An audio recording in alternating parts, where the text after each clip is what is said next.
Hi everyone, and welcome once again to Ruby's Classic Cooking. And today I'm making oatmeal date cookies. And I want to say welcome to all my subscribers, and if you're a first time viewer, welcome to you too. And to those of you who view but haven't subscribed yet, welcome to you too. I hope you enjoy my show, and I hope that you'll check out some of my other over 100 videos that I have out there right now. Anyway, let's get on making these cookies, because this is the nice thing about an older cookbook. They not only give you one version of a recipe, they give you 4 or 5 different recipes on the same thing. Different things you can do to the same recipe, make them completely different. Anyway, alrighty, well, let's just start out. And don't worry, metric people, because all of the metric equivalents will be in my description box below once I have this episode uploaded to YouTube.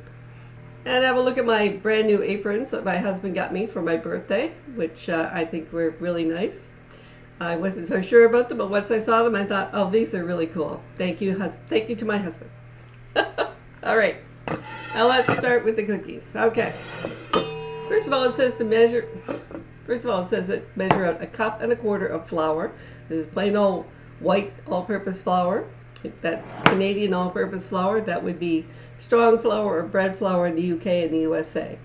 With the next ingredient, 1/2 teaspoon of salt and 1/2 teaspoon of baking soda. Now this isn't baking powder, this is baking soda. So there you go. They're right in here and they're going in with my flour. And now the next thing is a teaspoon of cinnamon. So I'm just going to measure that out here. All right. And got to mix those three together, I should say. Just kind of stir these together. It says to sift them together, but who owns a flour sifter today? Put your hands up, because I don't. I haven't owned a soft flour sifter in a very long time, because nowadays flour doesn't need to be sifted every time you use it. In my mother's day, yes, you had to have a flour sifter because your flour would get lumps in it, and your baking would get lumps of raw unbaked flour if you didn't sift it. But today our flour is much more user friendly. Well, there we go, that's mixed together. Now, because these are oatmeal cookies, I'm now going to add 1.25 cups of oatmeal, rolled oats. Now these particular oats are the ones that take 5 minutes to cook in the oven. So they are quick oats, they're called. They're not instant oats, and they're not the 20 minutes old style ones. And these are not your steel cut oats, these are rolled oats. Your steel cut oats may make good breakfast cereal, but I'm not sure about cooking with them. There's 1.25 cups of oats. Okay, I'll just give these guys a little stir together if there's room in this bowl. Now, something else I should mention before I go too far into this recipe. This recipe has no milk and it has no eggs. So if you happen to be avoiding eggs in your life or milk for whatever reason, these are cookies you can eat in all their variations. Now I've made these cookies before and added 1/2 cup of raisins to them. You can make these cookies plain without adding anything to them, just by the basic recipe. 1/2 cup of raisins, or here's 1/2 cup of dates, chopped dates that I'm going to be adding today to make them oatmeal date cookies. 1/2 cup of chopped dried apricots, or apricots, depends on where you live, how you pronounce that. Another variation you can add, 1/2 cup of chopped up gumdrops. Gumdrops aren't very popular anymore, but there you go. You can add them to these cookies. They were quite popular back in the day when these cookbooks were written. And now for the next phase of my cookies, I'm going to take 1/2 cup of butter, because all I'm using today are my wooden spoon and my spatula to create these cookies. So soft butter, room temperature butter, is best to use for this, because you're going to be blending this together with the brown sugar. You also don't use very much white sugar when you're making these cookies, so if you don't like white sugar and you'd rather use brown sugar when you're baking, this is a good recipe for you to use. Because now I'm going to be adding 1/2 cup of well-packed brown sugar. Now This is a 1/4 cup measuring cup, so I'm going to add 2 of those because 1/4 plus 1/4 equals 1/2. Working with brown sugar is a bit like making sandcastles on the beach. If it's nice and firmly packed, when you dump it out, it should maintain its shape. Although this particular batch of brown sugar doesn't seem to want to do that. So 1/4 plus 1/4 equals 1/2 cup. Remember your basic math skills, very important when you're in the kitchen cooking and baking. So I'm going to cream together my brown sugar and my butter. For any of you who are new to my channel, I also have a couple of videos out on tips and tricks on saving money at the grocery store, which is important to all of us these days. Getting the maximum bang for your buck at the grocery store is important. And after nearly 50 years, I think I have some experience to share. Also, I have one on the importance of using measuring cups and measuring spoons instead of just grabbing something out of your cupboard. So, give my videos a watch for those. If you're curious about those things, give them a watch. And there is my butter and brown sugar all integrated together. Now you see how it looks like one item now instead of 2 separate items, and that's what you want your result to be. So next, I'm going to be adding my 1/4 cup of water. It's plain old H2O, and I'm going to blend that into my sugar and butter mixture. That'll be interesting, because you know oil and water don't really mix.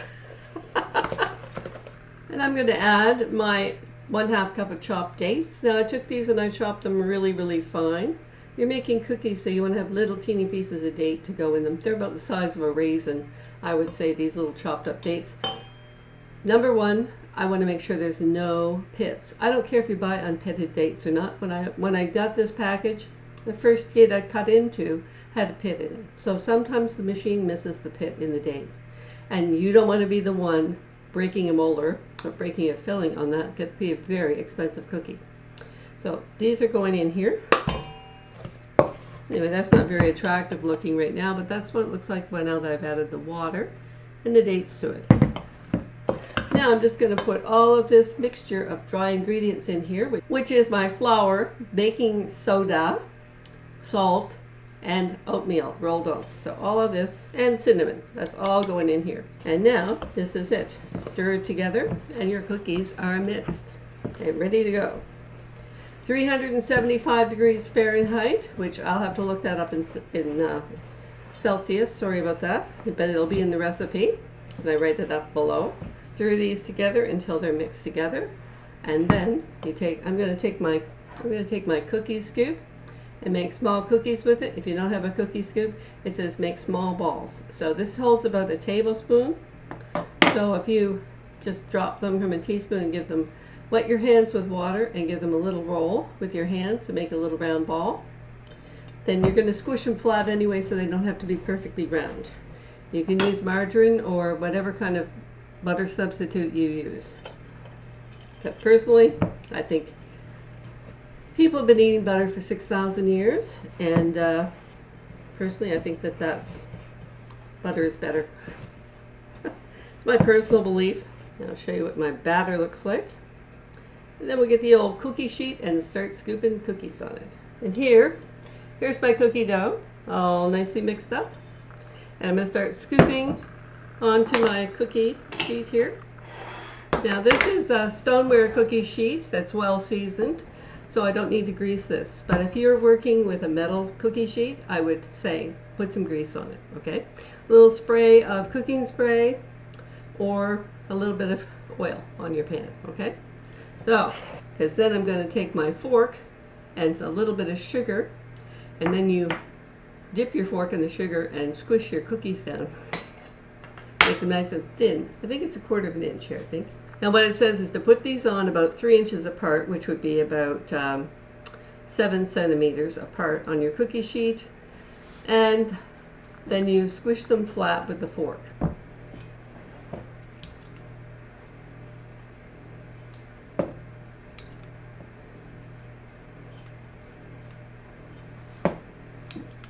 Recipe makes about 5½ dozen cookies. Now here's my cookies all here in a row.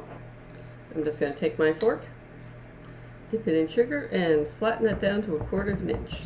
That'd be around 6 millimeters thick.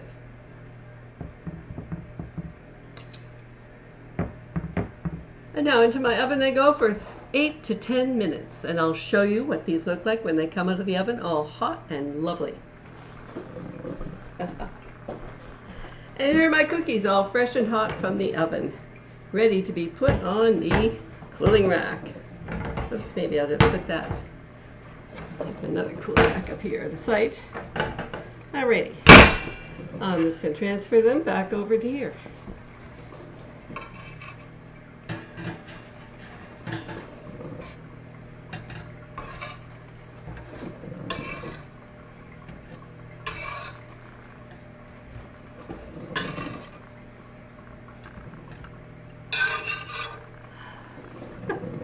And there you have it. I've got 20 cookies done so far. And now I'll be cooking up the rest of them. Even now I've got my second batch in the oven. There you are. Well, I hope you enjoyed my video today. I hope you'll like, subscribe, give me a comment below. Give this recipe a try at home, and come back and see me next time on Ruby's Classic Cooking. Bye for now.